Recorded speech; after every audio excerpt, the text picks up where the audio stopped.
Hello guys, welcome back. So today I'm bringing you a new build order. This one is for the Celts. I don't actually have many Celt build orders, but this one's actually a ridiculously insane 19 population 2 range archer rush for the Celts, and it's possible because of the Celt wood bonus, which really helps with this one.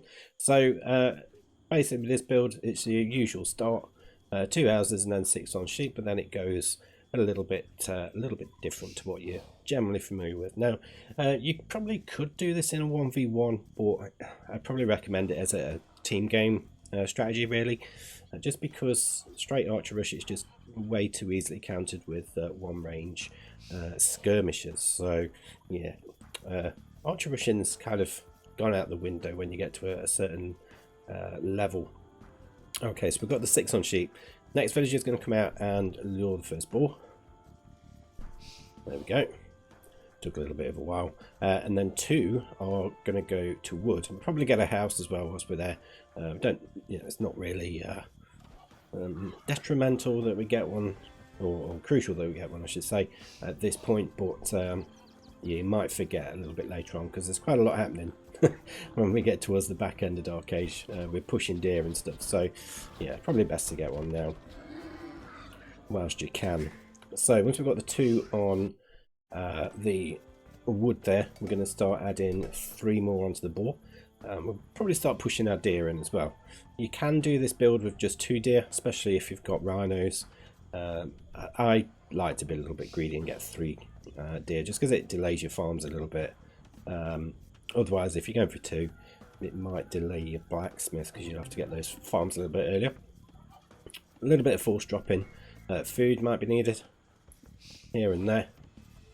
But yeah, essentially we're sending 3 onto boar. So this is villager number 2 for the boar. As you can see, we've got some deer coming in. Just going to lure that boar. There we go. And get the deer. So just 1 more onto the boar.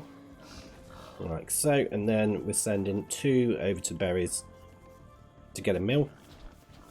So we've got that second building we can click up with, and then after that we're going to send 4 over to wood. They're all going to be on the same lumber camp, so we're all going to have 6 on one lumber camp, which you can get away with 6. So I don't think it's going to be too cluttered to have 6 on there. But once you've got your 4 on wood, I'll speed it up a little bit. You just got to research loom and then click up to the feudal age. So yeah, we're sending our 4 over there now. So you'll see on screen I am using this little build order overlay, which has been made by Crafty Salamander. I'll leave a link in the description as always for this program, should you want to download it. Where's our villager going? But it's really good. I mean, it's no different to, I suppose, having a second monitor with build orders on, but you know, for those of us who've only got 1 monitor, it makes it a little bit easier to have it. So I think the program comes with about 30 different build orders, something like that. Well, quite a generic ones and a few civ specific, but certainly all of the build orders that I'm doing now, which is showcasing this overlay program, I've coded them all up myself, and you can only get them via the channel memberships.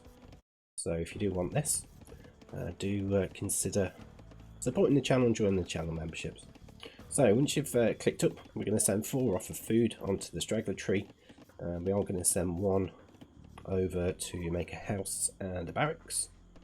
And then probably about halfway up to feudal, we're going to take another 3 off of food and send them over to gold. So I'll just speed up it a little bit. There you go. So there's a 3 on gold. Like so. Okay, so where are we at now then? So pretty much this is just the final bit. So that sort of feudal age transition.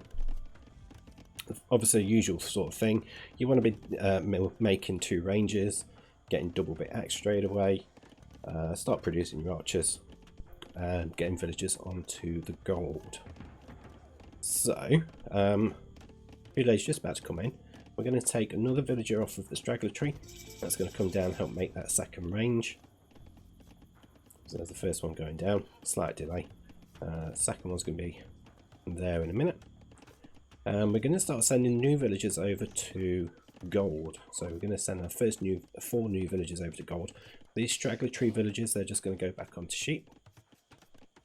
So we'll end up with 7 on gold when these 4 new ones come out.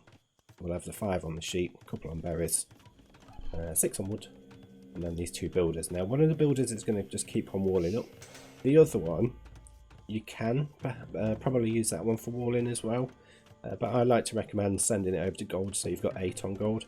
I always find 2 range archers, it's quite difficult to get the gold banked up to be able to afford fletching and start saving up for castle age. So that's where I like to recommend. There we go, we've got our 7 on gold now, so there's just going to be 1 more. Next one, obviously that builder's gone there, and then after that pretty much get the blacksmith down. A couple of new villages over to wood. I think I'll send them over to the main wood line for now, but eventually you'll want to obviously get a second lumber camp down. Yeah, you'll see we'll get the blacksmith built in a second, I think. Possibly. No, not quite. It'll be there in a minute. So there's our next one over to there. I think I make a mistake here and send a third one. I don't suppose it really matters. I think you've got a bit of control over what you're doing at this point. You don't necessarily have to stick directly to the build. But pretty much after this, it's send a load more over to berries. Blacksmith's up now, so we'll get fletching as soon as that comes in. And then just start adding farms. But that is it for this build order, guys. Hopefully you find it quite useful. Let me know what you think in the comments. I'll see you on the next one.